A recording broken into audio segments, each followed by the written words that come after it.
દ્વારિકાધીશ की जय, कृष्ण करिया लाल की जय, बालकृष्ण लाल की जय, डोंगरे जी महाराज की जय, सुखदेव जी महाराज की जय। वंदे वेद मातरम, वंदे वेद मातरम, वंदे वेद मातरम, भारत माता की जय।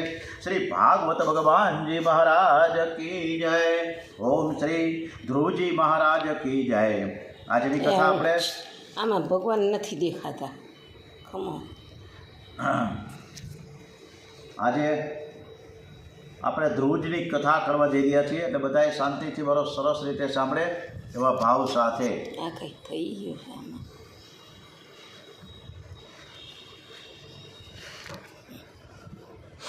ધ્રુવજીની કથા અદ્ભુત આ કથા એક રસ છે, લાગણી સભર છે, ઘણું સમજવા જેવું છે।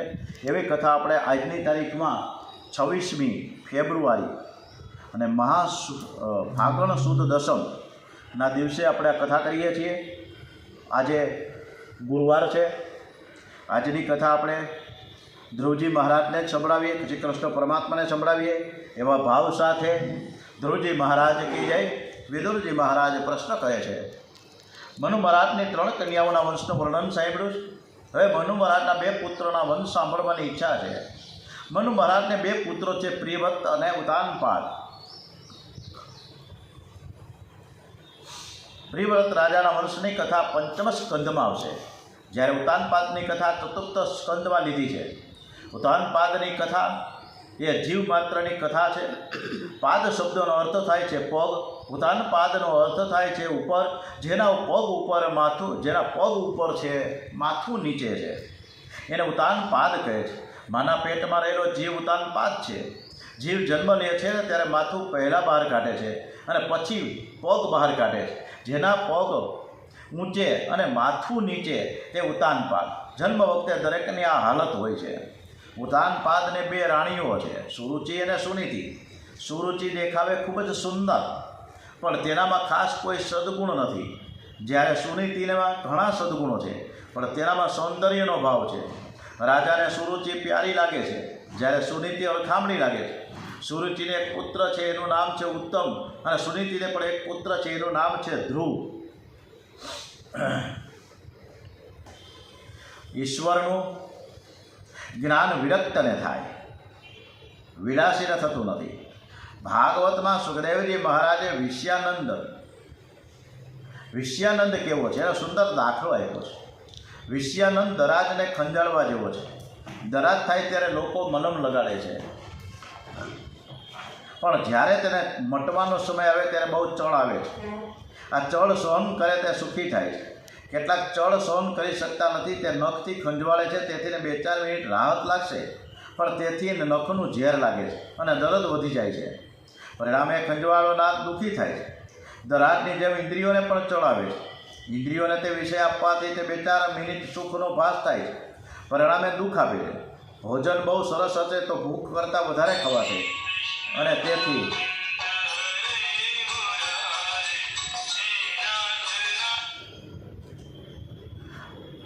ભોજન બહુ સરસ હશે તો ભૂખ કરતાં વધારે ખવાશે અને તેથી અજીર્ણ થાય, અને ઉપરથી 2-4 અન્નપાચનની ગોળીઓ લેવી પડે। અને આવા સમયે રુચિ કહે કે તું ખા, ત્યારે નીતિ એમ કહે છે કે તું ખાવાનું બંધ કર। શંકરાચાર્ય સ્વામીએ આજ્ઞા કરી છે કે સ્વાદિષ્ટ અન્નની યાચના ન કરો।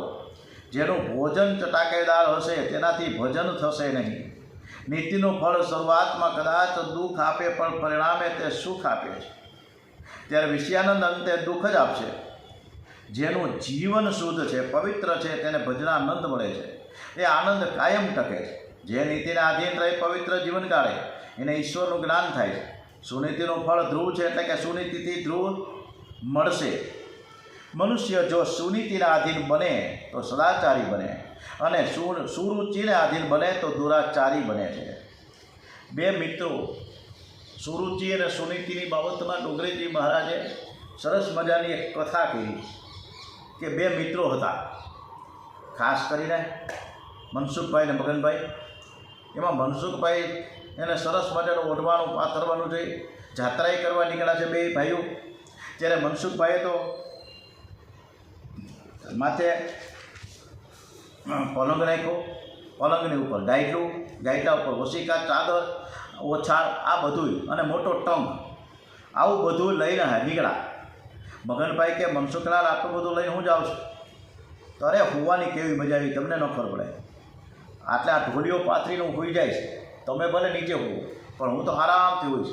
પણ ઉપાડશે કોણ? તો કે બધે મજૂર તો મળે જ છે ને, કુલી તો મળે છે ને. હવે એમાં એક વખતે આ નીકળ્યા, એમાં બરોડા રેલવે સ્ટેશને આવ્યા ત્યારે ત્યાં કુલીની હડતાલ હતી, કોઈ કુલી જ ના મળે. એટલે મનસુખભાઈએ ના છૂટકે આ પલંગ એટલે એનો ઢોલિયો, એ પલંગ, ગાયલું, ઓશિકો, ઓછાળ અને માથો ટંગ, આ બધું માથા ઉપર લઈને પરસેવે રેપ જેમ. એટલે ઓલા મગનભાઈએ કીધું કે ભાઈ મનસુખભાઈ આટલું બધું કષ્ટ શા માટે તમે કરો છો? તો કંઈ તમને ખબર ન પડે. હું અહીંયા પાથરીને હોઈશ ને પછી કેવી મજા આવશે તું જોતો ખરા. એટલે આ કથાથી આપણા બધાની છે. જીવાતમાં જાત્રા કરવા નીકળો છે. રાત્રિના ક્ષણિક સુખ ખાતર આખો દિવસ તે ગધા વહેતરું કરે છે. રાત્રે મજા આનંદ આવે છે. માનવ ક્ષણિક સુખ ભોગવવા માટે આખો દિવસ દુઃખનો પહાડ માથે રાખે છે. અતિ દુઃખ સહન કરી ક્ષણિક સુખ ભોગવે છે. માનવ લૌકિક સુખ ભોગવવા માટે જેટલું દુઃખ સહન કરે છે એટલું દુઃખ પરમાત્માને માટે સહન કરે તો ભગવાનને દયા આવે, પરમાત્મા પ્રગટ થાય. વિષય સુખ ક્ષણિકનું છે તે પરિણામમાં રડાવે છે. આ થઈ વિષયાનંદની વાત. સુનિત્યનો બાળક ધ્રુવ એકવાર મિત્રની સાથે રમતા હતા ફળિયામાં. ત્યારે એક બાળકે કહ્યું કે આ ધ્રુવને તેના પિતાએ કાઢી મૂક્યો છે. એની માને પણ ઘરમાં રાખતા નથી. આ સાંભળી ધ્રુવને ખૂબ જ દુઃખ થયું. દોડતો દોડતો ઘેર આવ્યો. માં, મારા પિતાજી ક્યાં છે? માનું હૃદય ભરાઈ ગયું. બાળક હવે મોટો થયો છે, સમજવા લાગ્યો છે અને કેવી રીતે હું કહું કે તારા પિતાએ આપણો ત્યાગ કર્યો છે. સુનીતિ બાળકને સમજાવે છે કે બેટા પહેલાં રાજમહેલમાં તારા પિતાજી રહે છે, આપણે અહીંયા રહીએ છીએ. ધ્રુવ કે માં, મારા પિતાજીને મળવા જવું છે. અને એ દોડતો દોડતો રાજમહેલમાં ગયો. રાજાએ ભલે સુનીતિનો ત્યાગ કર્યો પણ રાજમહેલના નોકરો દાસીઓ સુનીતિને બહુ માન આપતા હતા. સુનીતિના દીકરાને રાજમહેલમાં આવતો જોઈએ બધા તેને પ્યાર કરે છે, માન આપે છે. ધ્રુવ બધાને પૂછે કે મારા પિતાજી ક્યાં છે? જવાબ મળ્યો, અંદર બિરાજે છે. બાળક અંદર જાય છે. રાજા ઉતાનપાદ સોનાના સિંહાસનમાં બેઠેલા છે. ગોદમાં ઉત્તમ છે, તેને રમાડે છે. સુંદર શૃંગાર કરી સુરુચિ તેની નજીક બેઠેલી છે. એવામાં ધ્રુવ ત્યાં આવી પહોંચ્યા. ઉત્તમને પિતાના ખોળામાં બેઠેલા જોઈ તેની ઈચ્છા પણ પિતાના ખોળામાં બેસવાની થઈ. એ દોડતો દોડતો પિતા પાસે પહોંચ્યો અને કહે, બાપુજી, મને પણ તમારા ખોળામાં બેસાડો. બાળક ખૂબ જ નિર્દોષ છે. બાળક એ બાલક કૃષ્ણલાલનું સ્વરૂપ છે. નિર્દોષ નિર્વિકાર બાળક પરમાત્માનું સ્વરૂપ છે. ઘણા પુસ્તકો વાંચવાથી જે જ્ઞાન પ્રાપ્ત થતું નથી તે બાળકોની સાથે રમતા રમતા અનાયાસે પ્રાપ્ત થાય છે. એનું અપમાન કોઈ દિવસ ન કરો. મોટા મોટા સંતો પણ બાળકો સાથે રમત રમતા હતા. સમર્થ રામદાસ સ્વામી એકવાર નાના બાળકો સાથે રમતા હતા. શિષ્યો કહે, તમે આ શું કરો છો? એ કે બાળકો સાથે રમવાનો મને આજે આનંદ આવે છે. મનમાં જેવું હોય તેવું બોલે છે અને જેવું બોલે છે તેવું કરે છે. મન, વાણી અને ક્રિયા ત્રણ જેવા એક હોય છે તેવું શુદ્ધ હૃદય બાળકને હોય છે. બાળકને કપટ કરતા આવડતું નથી એ તો તેને મા બાપ શીખવાડે છે. બાળકની માફક મન, વાણી અને કાર્ય હશે તો જ તમે પરમાત્માની ભક્તિ કરી શકશો, તો જ તમને આનંદ મળશે. બાળકને નાનપણમાં સારા સંસ્કાર આપવા, તેને કપટનો અને જૂઠનો બોધ આપવો નહીં. અને આજે સારા સંસ્કાર આપવાના બદલે આપણે બધા એને મોબાઈલ આપી દઈએ છીએ. હજી તે 1 મહિનાનું થયું હોય, 1.5 મહિનાનું બાળક હોય તો એને ખવડાવતા દૂધ પીવડાવતા મોબાઈલ હાથમાં પકડાવી દે. અને મોબાઈલ પછી છેક સુધી કોઈ મૂકતું જ નથી. એટલે આમાં સારા સંસ્કાર ક્યાંથી મળે?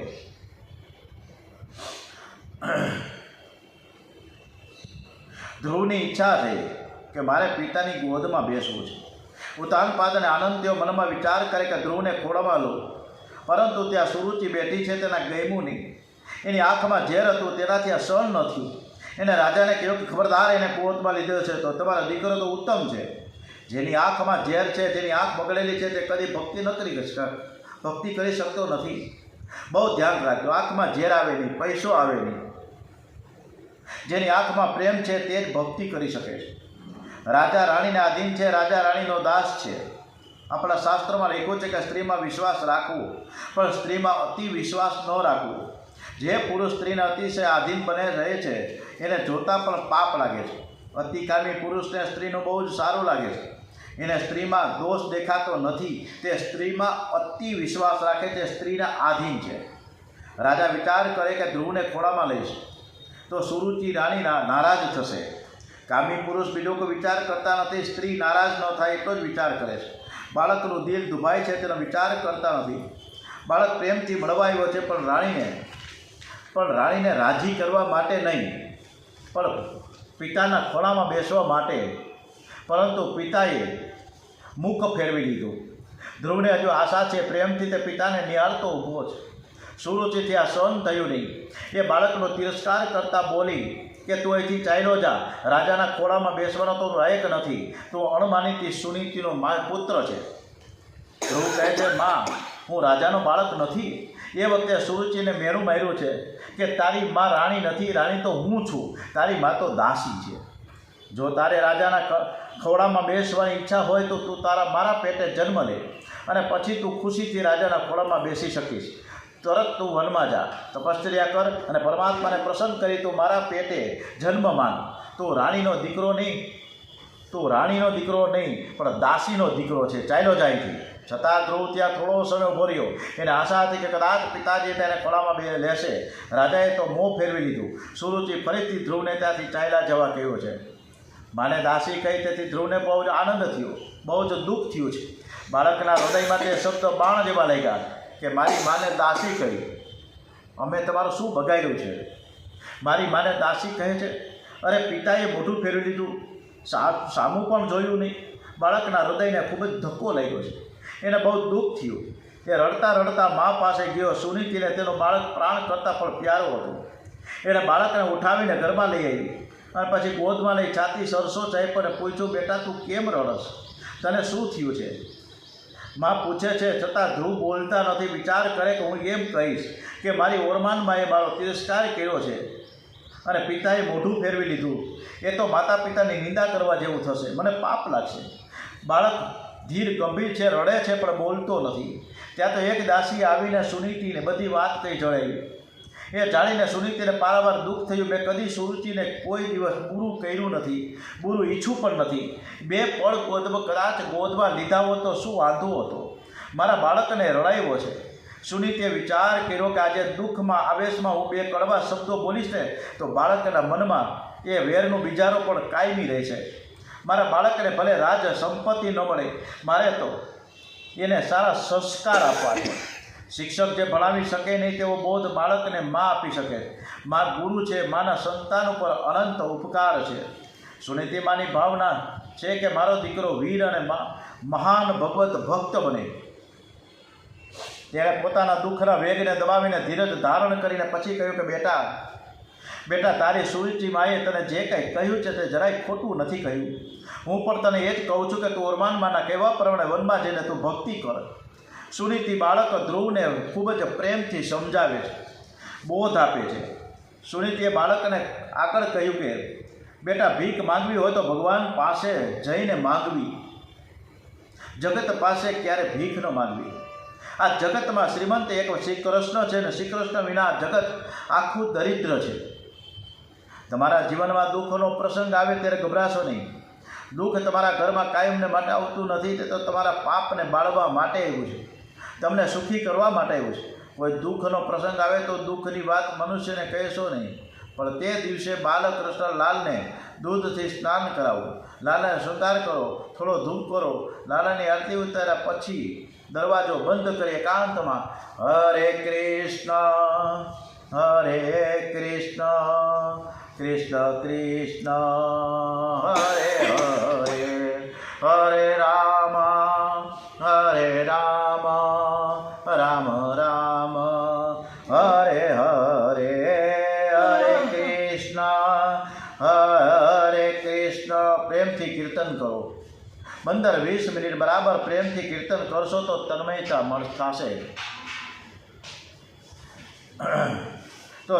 થશે, હૃદય પીગળશે, આંખો ભીની થશે.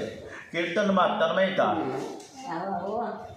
કીર્તનમાં તન્મયતા થયા પછી લાલાને કહેજો, હું બહુ દુઃખી છું, મારી આ દશા છે.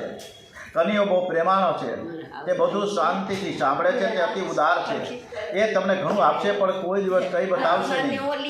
જ્યારે મનુષ્ય પાસે માંગે તો તે ઓછું આપશે અને લોકોને કહીને બતાવશે. ઘણી વાર તો તિરસ્કાર કે અપમાન પણ કરે છે, માટે માંગવું હોય તો ભગવાન પાસે માંગવું. સુનીતિ કહે છે કે બેટા, તારી ઓરમાનમાં એ તને સાચું જ કહ્યું છે.